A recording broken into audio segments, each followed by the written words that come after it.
अभिनंदन। आप ठीक है।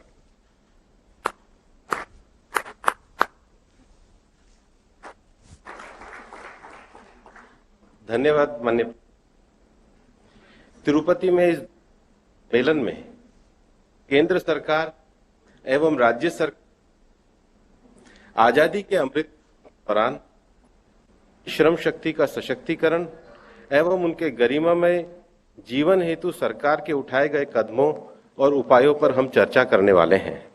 माननीय प्रधानमंत्री जी, आपके नेतृत्व में अमृतकाल में श्रम एवं रोजगार मंत्रालय में 28 करोड़ असंगठित क्षेत्र के मजदूरों का पंजीयन ई श्रम के माध्यम से हुआ है। इस पंजीकरण में 400 से ज्यादा पंजीकरण कराया है।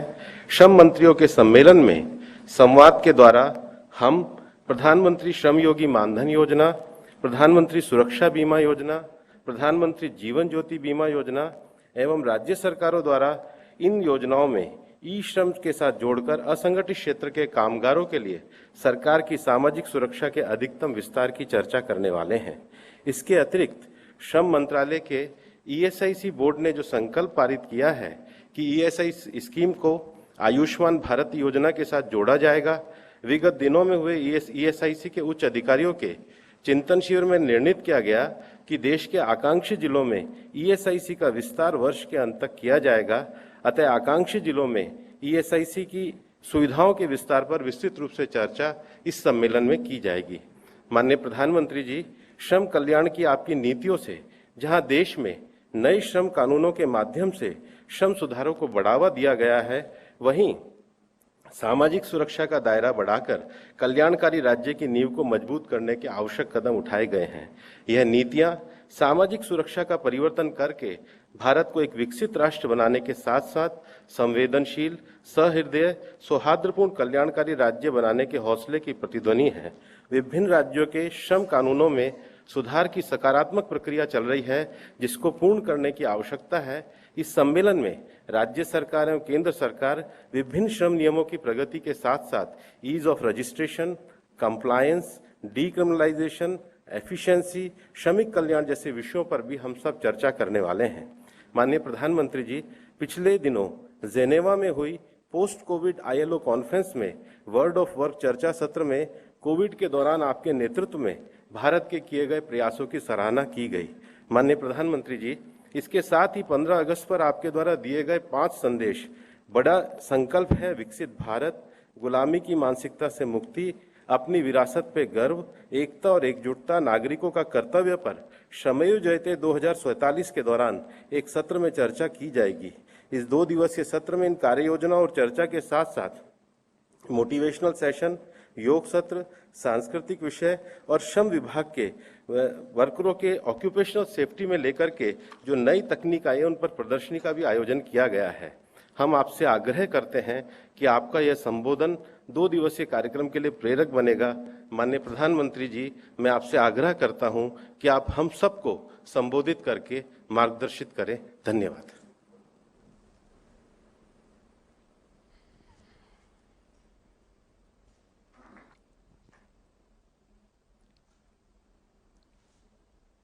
नमस्कार।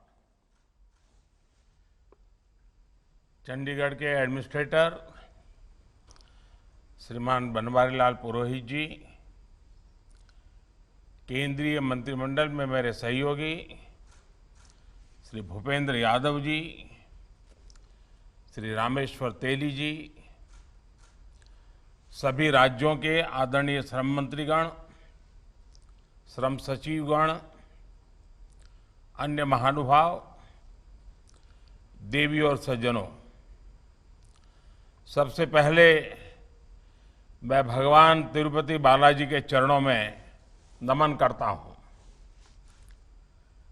जिस पवित्र स्थान पर आप सभी उपस्थित हैं, वो भारत के श्रम और सामर्थ्य का साक्षी रहा है।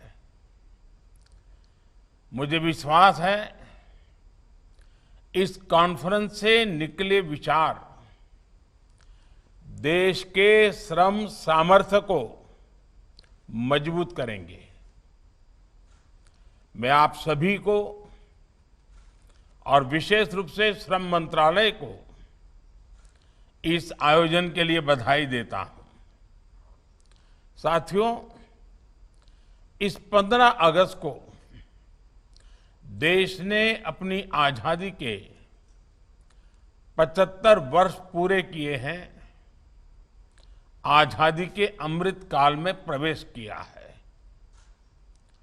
अमृत काल में विकसित भारत के निर्माण के लिए हमारे जो सपने हैं, जो आकांक्षाएं हैं, उन्हें साकार करने में भारत की श्रम शक्ति की बहुत बड़ी भूमिका है।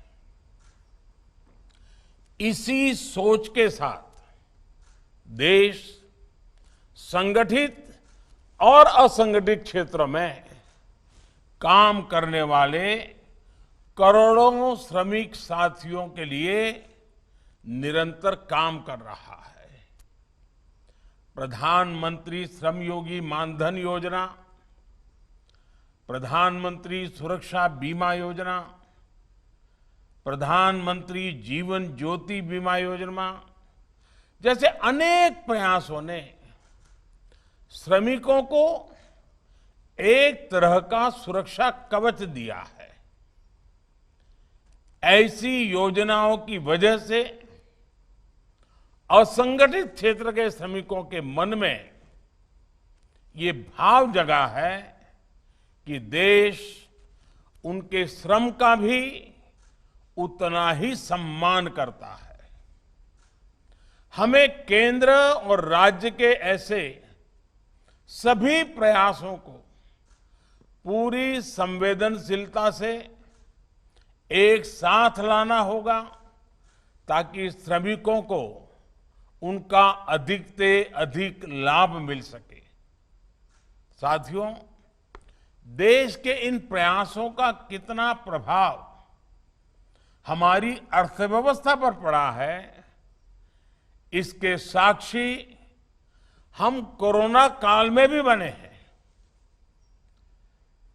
Emergency credit line guarantee scheme, इसकी वजह से लाखों छोटे उद्योगों को मदद मिली है। एक अध्ययन के मुताबिक इस स्कीम की वजह से करीब 1.5 करोड़ लोगों का रोजगार जाना था, वो नहीं गया, वो रोजगार बच गया। कोरोना के दौर में ईपीएफओ से भी कर्मचारियों को बड़ी मदद मिली। हजारों करोड़ रुपए कर्मचारियों को एडवांस के तौर पर दिए गए। और साथियों, आज हम देख रहे हैं कि जैसे जरूरत के समय देश ने अपने श्रमिकों का साथ दिया, वैसे ही इस महामारी से उबरने में श्रमिकों ने भी पूरी शक्ति लगा दी है। आज भारत फिर से दुनिया की सबसे तेजी से आगे बढ़ रही अर्थव्यवस्था बना है, तो इसका बहुत बड़ा श्रेय हमारे श्रमिकों को ही जाता है। साथियों, देश के हर श्रमिक को सामाजिक सुरक्षा के दायरे में लाने के लिए किस तरह काम हो रहा है, उसका एक उदाहरण ई श्रम पोर्टल भी है। ये पोर्टल पिछले साल शुरू किया गया था ताकि असंगठित क्षेत्र के श्रमिकों के लिए आधार से जुड़ा नेशनल डेटाबेस बन सके। मुझे खुशी है कि इस एक साल में ही इस पोर्टल से 400 अलग अलग क्षेत्रों में काम करने वाले करीब 28 करोड़ श्रमिक जुड़ चुके हैं। विशेष रूप से इसका लाभ कंस्ट्रक्शन वर्कर्स को, प्रवासी मजदूरों को और डोमेस्टिक वर्कर्स को मिल रहा है। अब इन लोगों को भी यूनिवर्सल अकाउंट नंबर जैसी सुविधाओं का लाभ मिल रहा है। श्रमिकों में रोजगार के अवसर बढ़ाने के लिए ई श्रम पोर्टल को नेशनल कैरियर सर्विस, असीम पोर्टल और उद्यम पोर्टल से उससे भी जोड़ा जा रहा है। इस कॉन्फ्रेंस में उपस्थित आप सभी से मेरा आग्रह है कि नेशनल पोर्टल्स के इंटीग्रेशन के साथ साथ हम स्टेट पोर्टल्स को भी साथ में इंटीग्रेट करने पर जरूर काम करें। इससे देश के सभी श्रमिकों के लिए नए अवसर खुलेंगे। सभी राज्यों को देश की श्रम शक्ति और प्रभावी लाभ मिलेगा।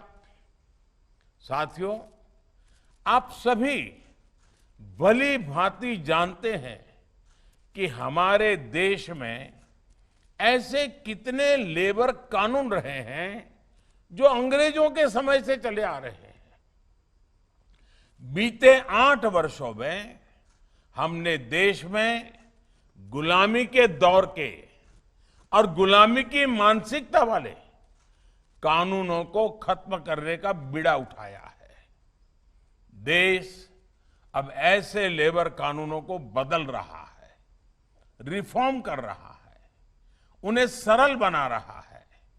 इसी सोच से